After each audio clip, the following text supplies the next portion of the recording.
오늘 말씀은 예수님이 부활하신 후에 제자들에게 나타나셨던 한 장면이 주된 배경을 이루고 있어요. 예수님은 부활하신 다음에 제자들에게 여러 번 나타나셨는데 오늘 이 요한복음 21장 말씀은 예수님이 제자들에게 세 번째 나타나셔서 제자들을 만나주신 장면입니다.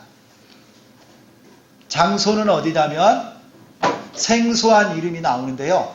디베랴 호숫가라고 해요. 이 디베랴 호숫가는 어디냐면 여러분 잘 아는 갈릴리 호수를 디베랴 호수라고 그래요. 그리고 또 다른 이름이 하나 있는데 게네사렛 호수라고도 부릅니다. 이 호수에 가까운 동네 이름으로 부를 때 이렇게 이름이 한 서너 가지 이렇게 있는데 예수님이 부활하신 예루살렘이 저 남쪽에 있다고 한다면 이 갈릴리 호수, 디베랴 호수는요 북쪽에 있어요. 약 100km가 넘게 위쪽에 있는 호수인데 예수님이 부활하신 곳은 예루살렘이거든요. 그런데 예수님이 지금 저 북쪽에 있는 디베랴 호수까지 오신 거예요. 궁금합니다. 왜 오셨을까요? 2절을 보면 이 디베랴 호숫가에 있는 제자들의 이름이 쭉 열거가 됩니다. 베드로도 있고요. 세베대의 아들들 2명, 요한과 야고보, 디두모라고 하는 도마도 있고 다 합해서 7명이나 되는 예수님의 제자들이 이 디베랴 호숫가에 있었어요. 예수님의 제자가 사도가 12명인데 한 명 가룟 유다는 예수님을 판 것이 죄책감이 들어서 죽었어요. 그러면 11명 중에 7명이나 되는 대부분의 숫자가 예루살렘에서 있어야 되는데 갈릴리 디베랴 호숫가까지 왔고요. 이 사람 중에 무슨 일이 있었던 것이 분명해요.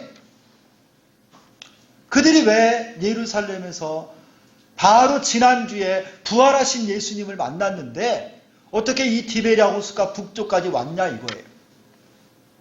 그때 3절을 보니까 시몬 베드로가 이런 말을 합니다. 나는 물고기 잡으러 가야 되겠다. 이 말을 듣고요. 나머지 6명도 뭐라고 그러냐면 우리도 함께 가겠다 하고 다 배를 타고 디베랴 호수 안으로 배를 타고 들어갔어요. 이 배는 아마도 베드로의 배일 것입니다. 제자들 한 사람도 빼놓지 않고 모두 다 물고기 잡으러 바닷속으로 들어가는 거예요. 예수님께서 십자가에서 죽으시고 부활하셨다고 하지만 이 제자들이요 낙심하고 고향으로 돌아가서 이제 먹고 살아가야 될 형편에서 옛날에 그들이 고기 잡았던 그들의 삶의 모습으로 돌아가 버린 거예요. 나도 물고기 잡으러 가겠다. 베드로 따라서 다 들어갔어요. 그 결과 그들이 고기를 많이 잡았나요? 오늘 말씀 보니까 어떻습니까? 3절 하반절에 보면요. 그날 밤에 아무것도 잡지 못하였더라 그래요. 여러분 이 제자들의 모습이 참 처량해 보이지 않습니까? 저는 이 제자들을 조금 묵상을 해보니까요. 너무 마음이 막 안타까워요. 여러분 이 사람들 예수님이 택하여 불렀던 사도들이에요. 12사도에 들어가는 제자들이에요. 그런데 지금 이들이 디베랴 호수, 갈릴리 호수에서 물고기나 잡고 있는 이 모습이 배를 타고 밤새도록 그물질하고 있는 그 모습을 보는데 참 가슴이 아파요. 여러분 이 제자들이 어떤 사람들이에요? 여러분들 잘 아시지요? 이 제자들은 있잖아요. 예수님을 3년 반 동안이나 따라다녔던 예수의 부름을 받았던 사도들입니다. 사도들. 배와 그물과 부모 형제를 다 내버려 두고 예수님을 따라갔던 사람들이에요. 오병이어의 기적을 몸소 체험하고 병든 자를 고치고 나병 환자를 고치고 여러분 죽은 자를 살리던 현장에서 예수님과 함께했던 사람들이 바로 이 사람들이에요. 어느 산 중턱에서 예수님이 산상설교를 하실 때는요, 복 있는 가난한 자는, 심령이 가난한 자는 복이 있나니 천국이 저희들의 것이요 하늘의 복음을 듣고요 하나님 나라의 생명의 말씀을 들으며 이 사람들이 막 감동하고 전율이 올 정도로 천국 복음을 들으면서 감격했던 사람들이 이 제자들이에요. 6월절 마지막 만찬에서는 예수님의 살과 피를 상징하는 떡과 잔을 마시면서 우리는 절대 주님을 배반하지 않겠습니다. 호언장담했던 사람들이 이 사도들 아닙니까? 십자가에 달리신 예수님을 보고 실망했지만 주님이 장사된 지 3일 만에 죽음에서 부활하셔서 떨고 두려워하고 있는 그들 가운데 마가의 다락방에 오셔서 주님 못 잡는 손을 보여주시고 부활하신 예수님이 만나 주셨건만 그럼에도 불구하고 이 제자들이 지금 여기 디베랴 호숫가에서 지금 뭐 하고 있느냐는 거예요. 여러분 여기서 물고기나 잡고 있어도 되는 겁니까? 왜 예수님이 여기 디베랴 호숫가에 오셨을까요? 여러분 제가 한 4, 5년 전에 이 디베랴 호숫가에 한번 서봤어요. 사진을 좀 보여주시면 좋겠어요. 제가 기회가 있어서 성지순례를 갔는데요. 이 디베랴 갈릴리 바다가 저 지금 모습이 제가 찍은 사진이에요. 그리고 여기에 교회가 조그마한 교회가 하나 있는데 멘사 크리스티라고 하는 주님의 식탁이라고 하는 이름을 가진 교회예요. 베드로가 잡아온 그 물고기를 가지고 예수님이 숯불에다가 이 생선을 구워서 또 떡을 구워서 제자들에게 주시고 베드로에게 네가 나를 사랑하느냐 물으시고 내 어린 양을 먹여라, 내 양을 쳐라, 내 양을 먹여라 하시면서 베드로에게 주님의 양떼를 맡기셨던 그 자리. 다음번을 좀 넘겨줘 보세요. 교회가 이게 있을 거예요. 그 교회를 한번 보겠습니다. 다음 화면. 네. 멘사 크리스티라고 하는 이 교회를 제가 보면서요. 얼마나 감동이 됐는지 몰라요. 성지에 여러 교회도 있고 또 많은 유적이 있지만 저는 저 교회 또 하나 넘겨줘 보세요. 저 예배당 안에 조그마한 바위가 있어요.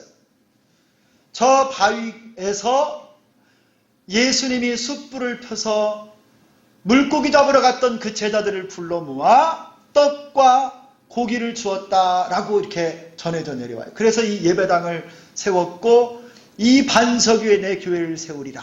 주님 이 말씀이 막 제가 저기에 서 있는데요. 막 음성이 막 들리는 것처럼 눈물이 나고 얼마나 감동이 됐는지 몰라요. 여러분 예수님이 왜 여기 디베랴 바닷가까지 오셨을까요? 오늘 말씀을 보니까 4절에 물고기를 잡으러 간 제자들이 배에서 호숫가에 누군가 서 계시는데 알아보지를 못해요. 예수님이 서 계셨음에도 불구하고 그들은 예수님을 알아보지 못합니다. 그래서 예수님이 먼저 말을 걸어요. 배에 타고 있는 그들, 약 거리로 한 100m 정도 떨어져 있는 그들에게 얘들아 너희가 고기가 있느냐 잡았느냐 뭐라고 대답합니까? 없습니다. 아무리 그물질을 해도 없습니다. 그러면 오른편에다가 한번 그물을 던져봐라. 예수님이 말씀해요. 그랬더니 이 제자들이 그물을 던졌더니요. 고기를 많이 잡은 거예요. 이 정도까지 되니까 그 제자들 중에 한 사람이요. 예수님을 알아보는 사람이 남았어요. 오늘 말씀을 보니까 예수를 사랑하는 그 제자 누구냐면요, 이 요한복음을 쓴 요한이에요. 요한, 사도 요한. 이 요한이 예수님을 딱 알아보고 옆에 있는 베드로에게 뭐라고 했느냐면 주님이시다. 주님을 사랑하니까 이 요한은 예수님을 제일 먼저 알아봤어요. 예수님 사랑하는 것이 그렇게 중요한 거예요. 베드로가 주님이시다라고 하는 말을 듣고 그가 행동을 하나 하는데 뭘 하냐면요, 그가 벗어두었던 겉옷을 입고 나서 바닷속으로 뛰어들어 육지로 헤엄을 쳐서 가요. 베드로는요, 주님이시다라고 하는 이 말을 듣고 정신이 바짝 났어요. 그때 이 베드로는 그의 겉옷을 벗어두고 있었어요.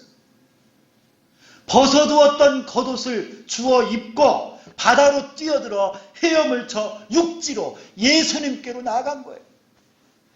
저는 오늘 이 본문을 묵상하다가 베드로가 예수님 앞에 나아갈 때 입었던 이 겉옷을 급히 두르고 예수님께로 나아간 그 장면이 자꾸 제 안에서 막 생각이 나요. 그동안 베드로는 겉옷을 벗어두고 있었어요. 베드로의 배 위에 저 구석에 그가 벗어놓은 겉옷이 있었어요. 거기에. 오늘 설교 제목이에요. 벗어둔 겉옷. 여러분, 저는 이 벗어둔 이 겉옷이 디베랴 호수로 내려온 베드로 그리고 제자들의 모습과 같다라고 하는 생각이 듭니다. 제자들은 며칠 전에 두려움 속에서도 부활하신 예수님을 만났고 내가 너희를 파송하노라 새로운 사명을 받아 파송되었음에도 불구하고 여러분, 이 제자들이 여기 북쪽까지 100km가 넘게 디베랴 호수까지 도망쳐왔어요. 예수님이 그들을 부르실 때 너는 나를 따라오라 내가 너희로 사람을 낚는 어부가 되게 하리라 하셨건만 이 사람들은 주님께서 훈련시키고 사명을 주시고 세상을 향하여 부활의 증인으로 파송하셨건만 이 사람들은 두렵고 누구에겐가 체포될까봐 어떻게 벌어먹고 살까 이 염려 때문에 디베랴 호숫가까지 도망쳐와서요, 사람을 낚는 어부가 아니라 그저 이전의 모습처럼 물고기 잡는 어부로 돌아가 버리고 말았어요. 베드로는 그의 겉옷을 벗어두었습니다. 베드로뿐이었겠습니까? 요한도 야고보도 도마도 다 마찬가지 아니었겠어요? 지금 그들이 호수에 타고 들어간 그 배는 어떤 배입니까? 이전에 풍랑이는 갈릴리 바닷속에서 예수님께서 창조주의 권세로 잠잠하라 하셨을 때 그 풍랑과 파도가 잠잠케 하셨던 예수님이 타셨던 그 배 아닙니까? 그런데 제자들이 주님이 타시고 그들이 주님의 기적을 경험했던 그 배를 타고 있으면서도 사명을 잊어버리고 물고기나 잡고 있는 그 배. 어찌하여 예수님의 능력과 소명을 다시 생각하지 못했을까 안타까워요.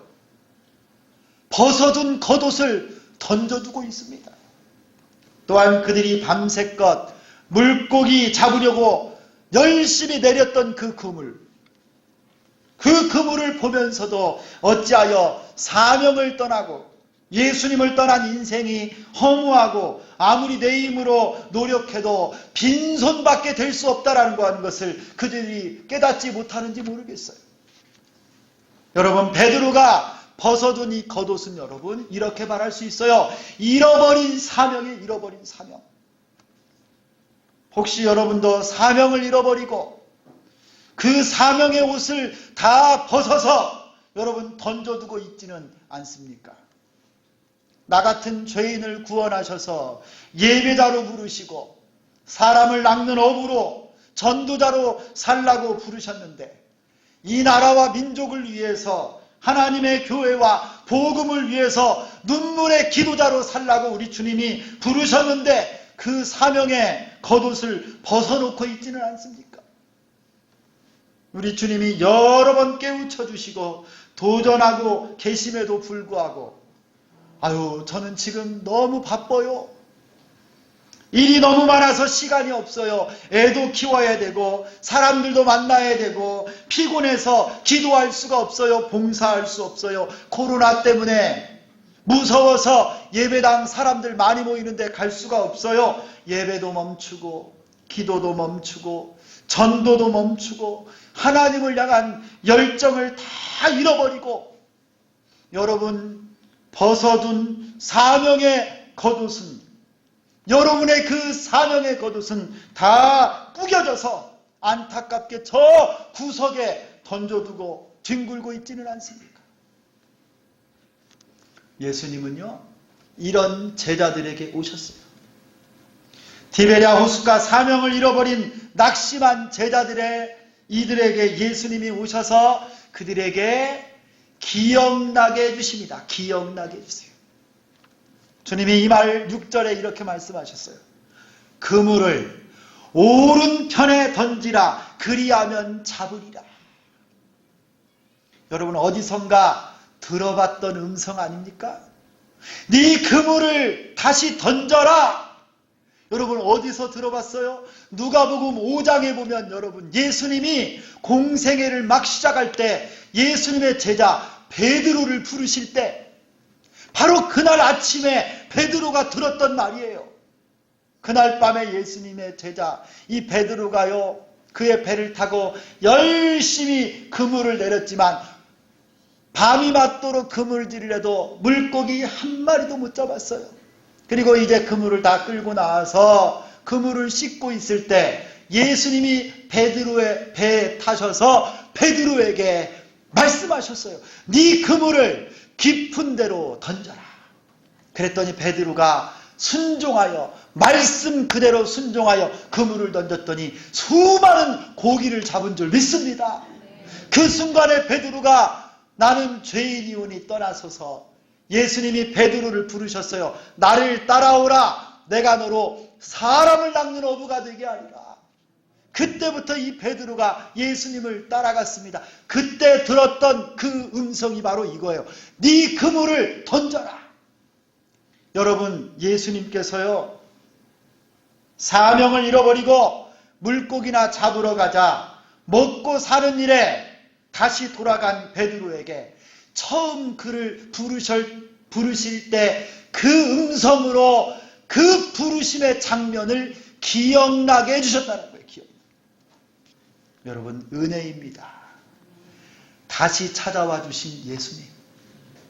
예수님은 사명의 겉옷을 벗어두고 이전의 모습으로 돌아간 제자들에게도 다시 찾아오시고 기회를 주시고 생각나게 해주시는 분입니다. 부활의 예수님은 이런 분이세요.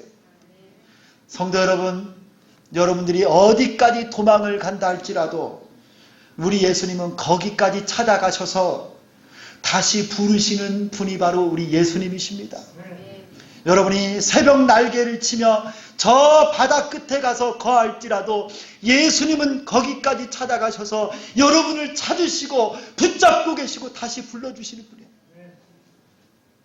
디베랴 호숫가로 도망을 가도 낙심하여 울고 있어도 사명을 잊어버리고 세상 즐거움에 빠져있다 할지라도 예수님은 거기까지 찾아가셔서 여러분을 다시 만나주시고 다시 기억나게 해주시고 부르시는 분이신 줄 믿습니다. 성도 여러분, 다시 찾아오신 예수님을 오늘 이 시간 마음의 문을 열고 붙드시기를 축원합니다. 여러분의 벗어둔 믿음의 겉옷, 사명의 겉옷을 다시 입고 예수님을 따라갈 수 있기를 소원합니다. 여러분 오늘 이 말씀을 아멘으로 화답하는 여러분 되기를 축원합니다. 우리 다시 예배를 회복합시다. 기도의 사명을 회복합시다. 여러분 영혼 구원과 선교의 사명의 겉옷을 다시 회복합시다. 제자되어 사랑으로 땅끝까지 복음 전하라고 하는 이 사명의 겉옷을 여러분 다시 주워 입고 주님께 나아가는 우리 모두가 되기를 소망합니다. 여러분 작정한 태신자들의 이름, 여러분 이 명단을 우리 주님이 보시고 올 한 해 여러분 같이 기도하고요. 이 영혼들을 하나님께로 인도하는데 눈물로 헌신하고 복음 전하는 일에 우리 다시 한번 일어났으면 좋겠어요.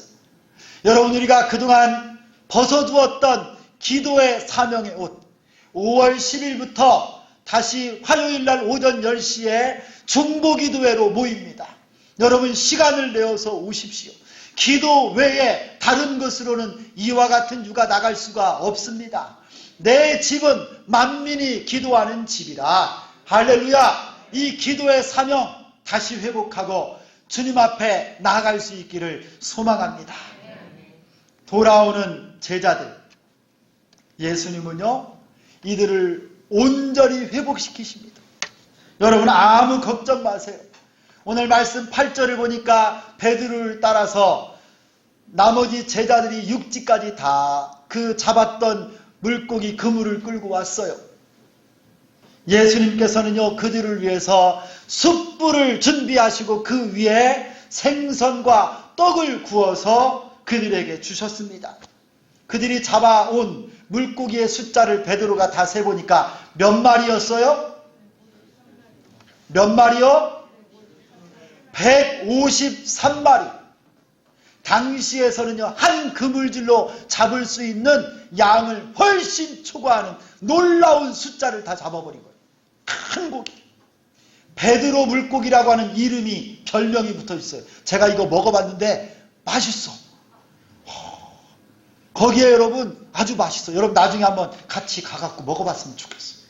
예수님이요 이 153이라고 하는 153이라고 하는 말에 유래가 있는데 나중에 한번 또 알려주기로 하고, 예수님이 이 제자들에게 뭐라고 했어요? 와서 조반을 먹어라. 12절에 예수님이 숯불에다가 바베큐로 생선을 굽고 떡을 구워서요 말랑말랑하게 해서 이 제자들에게 준 거예요. 와서 아침밥을 먹어라. 여러분 제자들이 얼마나 피곤했을까요? 사랑하는 예수님을 따라고 마음도 죄송하고 다시 뵐 면목도 없을 텐데 로마인 유대인들의 그들이 언제 잡아갈지 모르는 상황에 마음도 불안해요. 그리고 지난 밤새껏 물고기 잡느라고 그물질했지만 빈손이에요. 내 인생이 너무 비참해요.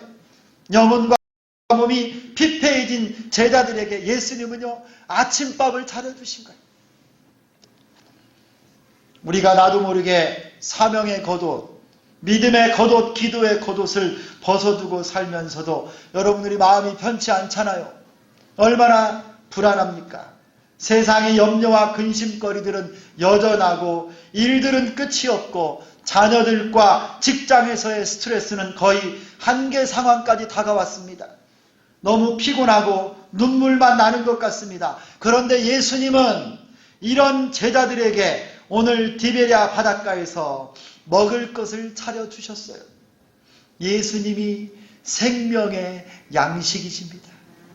여러분 여기 숯불 있잖아요. 숯불. 여러분 이 숯불을 보면 제자들은 마음이 떨렸을 거예요. 특히 베드로. 예수님을 부인하는 그날 밤에도 거기에 모닥불이 있었어요. 이 숯불 모닥불이 피어있는 그곳에서 베드로는 예수님을 3번이나 모른다라고 했어요. 이 제자들의 마음이 차가워요. 지난밤 저 바닷물 온통 뒤집어져서 얼마나 춥고 떨리는지 모르는데 예수님은요 숯불을 피워서 오히려 그 숯불로 제자들을 따뜻하게 안아주시는 거예요. 괜찮다. 괜찮아. 내게로 와라. 성도 여러분 예수님 안에 참 안식과 쉼이 있습니다. 예수님 안에 회복이 있습니다. 내 모습 이대로 다 받아주시고 이해해 주시고 쉬게 해주시는 분이 바로 예수님이십니다. 여러분 예수님이 여러분에게 주시는 숯불 바베큐 아침밥 여러분 좀 많이 드셨으면 좋겠어요. 아침밥을 드셔야 돼요. 건강하려면. 예수님이 주시는 생명의 양식을 여러분 드시기를 바랍니다. 사명의 겉옷, 직분의 겉옷, 믿음의 겉옷을 벗어두고 주님 앞을 떠나 아무리 다른 곳에서 세상에서 사람들에게서 만족을 얻으려고 하고 해도 쉼을 얻을 수 없습니다. 그곳에는 진정한 안식이 없습니다. 오직 예수님 안에 안식이 있습니다. 예수님께로 오시는 여러분 되기를 축원합니다. 수고하고 무거운 짐진 자들아 다 내게로 오라. 내가 너희를 쉬게 하리라. 여러분 예수님께로 돌아가야 됩니다. 예수님께서 새 힘을 더해 주실 줄 믿습니다. 여러분 벗어둔 겉옷 이제 다시 챙겨 입고 여러분 예배를 회복하고 전도의 사명을 회복하고 기도의 사명을 회복하는 여러분 다 될 수 있기를 소망합니다. 믿음의 겉옷을 입고 진리의 띠를 띄어서 우리 예수님 마음에 합한 거룩한 그리스도의 강한 군사가 되어서 우리 주님과 함께 승리하는 여러분 다 될 수 있기를 예수 그리스도의 이름으로 축원합니다. 기도하겠습니다. 하나님 아버지, 그동안 디베랴 호숫가로 도망가서 물고기나 잡아야 되겠다 자포자기 했던 제자들과 같이 우리들이 주님께서 구원해 주셨고 하나님을 예배하는 자로 복음 전하는 자로 기도하는 자로 사명을 맡겨주셨건만 이 사명의 겉옷을 벗어서 다 구겨 저 구석에 던져두고 내 마음대로 살고 바쁘다고 힘들다고 지쳐있다고 하나님 이 사명의 겉옷을 벗어두고 살았던 우리를 용서하여 주옵소서. 우리 있는 모습 그대로 우리 주님 다 인정하시고 여기까지 오셔서 찾아주시고 기억나게 하시고 불러주시오니 하나님 아버지 다시 한번 사명의 겉옷을 입게 하여 주옵소서. 예배를 회복하고 기도를 회복하고 전도의 사명을 회복하는 우리 모두가 되게 도와 주시옵소서. 예수 안에 참 안식이 있는 줄 믿습니다. 생명의 양식을 예수님으로부터 얻게 하여 주옵소서. 우리 주기전 교회와 우리 어린 자녀들과 청소년들 주의 백성들에게 주님 주시는 놀라운 회복과 안식과 평안이 임하기를 원합니다. 예수 그리스도의 이름으로 기도드리옵나이다. 아멘.